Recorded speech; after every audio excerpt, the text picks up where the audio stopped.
Help me reach 1,000 subscribes. Support the video with a like and leave your thoughts in the comments.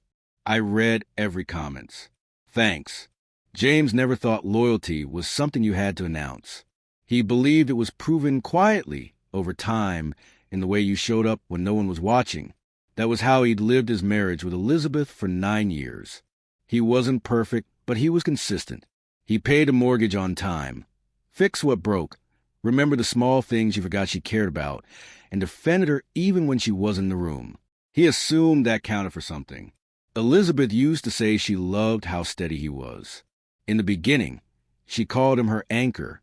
While her friends chased excitement, James built a life. A modest home outside Manchester, dependable work and logistics, routines that felt safe. They laughed a lot back then. Sunday mornings were slow. Evenings ended with shared stories instead of separate screens. It felt like adulthood done right. Somewhere along the way, that changed, not suddenly, not dramatically. It thinned out like fog lifting without anyone noticing. Elizabeth started traveling more with friends. Girls' weekends, she called them. At first, James encouraged it.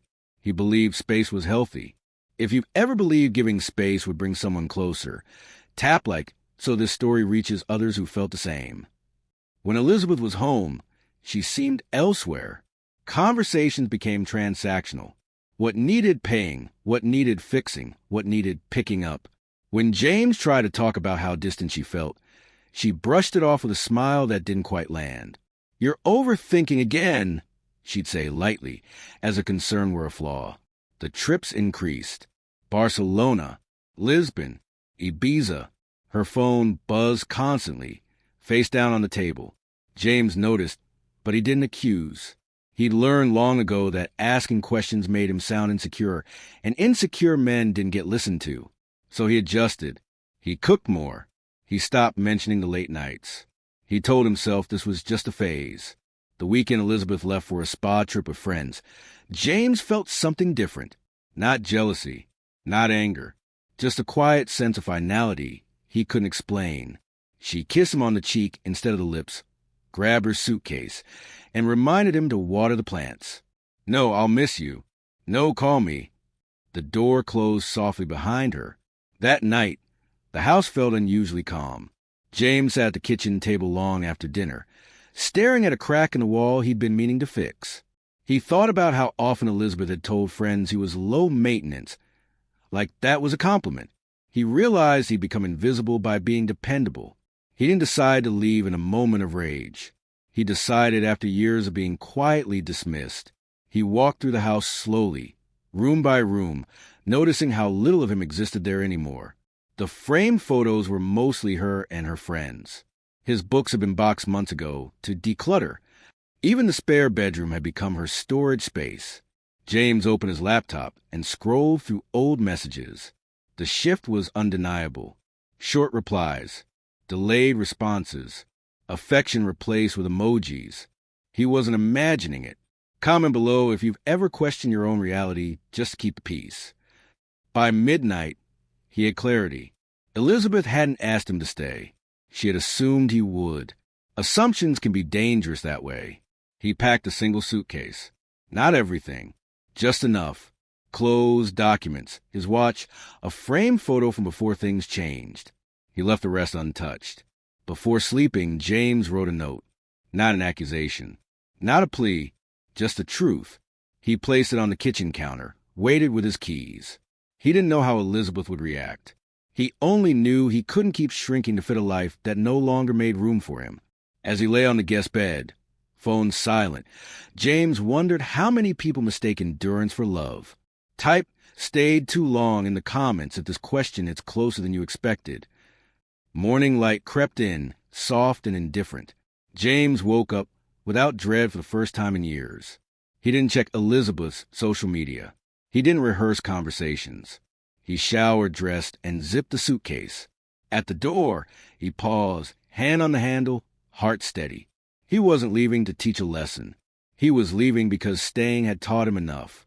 Elizabeth returned later that evening, suitcase in hand, laughter from the taxi still lingering in her ears. She unlocked the door with a sense of ease, expecting the faint warmth of James' presence, the faint aroma of dinner or coffee left on the counter. Instead, silence greeted her, heavy and almost accusatory. She dropped her bags near the hallway and called his name softly. No reply. Strange. The living room, usually cluttered with his notes, books, and half-finished projects, was clean. The subtle marks of his presence, his coffee mug on the counter, the newspaper folded just right, were gone. Only the framed photo of them on the wall remained, staring back at her like a witness. Elizabeth felt a strange panic rising in her chest. Something wasn't right. She checked the kitchen. The note was gone. Her pulse quickened. "James," she whispered again, louder this time. Still no answer. Elizabeth's mind raced. Could he have gone out? Called a friend? Maybe he was asleep upstairs? The idea that he might not be there was unsettling in a way she hadn't anticipated. Then she saw the suitcase by the door, packed, zipped, ready. The realization hit her like a punch. He was gone. Not just for an hour, not for a walk to cool off. He had left. A part of her felt disbelief. How could he leave without a word? Without confrontation? She scrolled to her phone frantically, searching for any messages, missed calls, anything. Nothing. Silence. James had not wanted chaos. That had been part of the point. He left methodically, quietly, leaving no trace of drama. He hadn't shouted, hadn't thrown anything. He had merely removed himself from a life that had ceased to make space for him. And now Elizabeth was faced with the stark emptiness of that absence. Her mind flipped through their years together. The trips, the laughter, the shared mornings. She had taken his consistency for granted. Taken for granted that he would always be there, waiting, enduring, bending to her schedules and moods. She realized, slowly, painfully, that she had assumed, and assumptions had led her believe he would stay no matter what. The message finally came in her mind. She had never truly asked for him, had never truly recognized him beyond the convenience of his presence. And in that recognition lay the shock, the undeniable truth that he had known for weeks, months perhaps, that the quiet neglect had suffocated the man she claimed to love. Share this story with someone who needs to understand the weight of silent loyalty and the cost of taking it for granted. Elizabeth paced the living room, trying to reconstruct the last night he had been there, the meals he had cooked, the simple jokes, the subtle care. Each memory now weighed differently.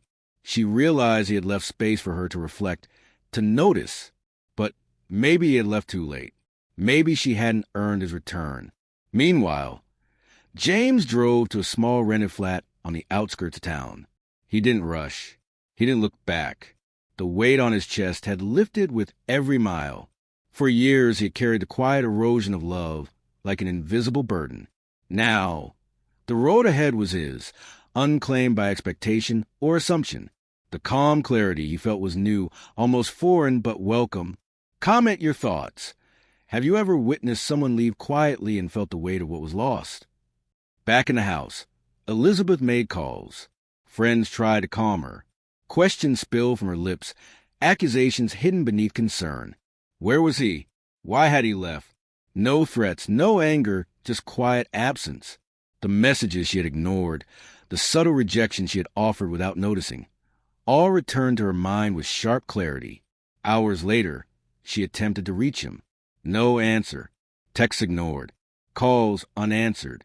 She had assumed he would always respond, always be there. The assumption was a mistake, not his leaving. And as the night stretched on, the truth became inescapable. Loyalty unacknowledged eventually chooses its own path. By the following morning, James had settled into the quiet flat. He unpacked slowly, methodically, allowing himself to feel the relief that came with independence, with boundaries finally respected. He wasn't running. He wasn't escaping.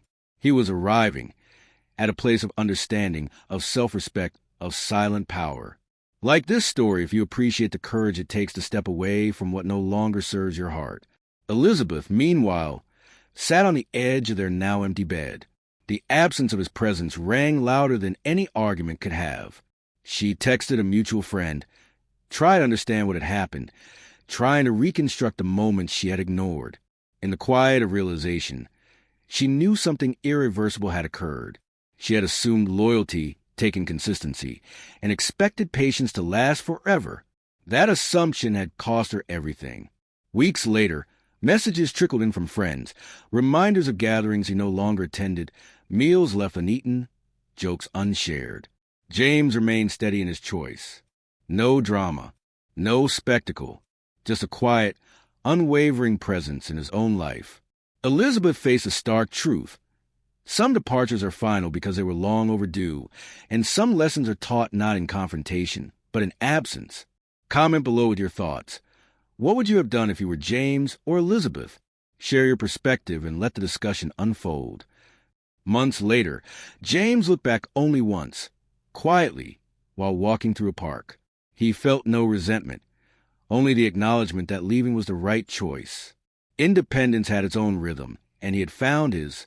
The story of him and Elizabeth would always exist, but now it belonged to memory, not expectation.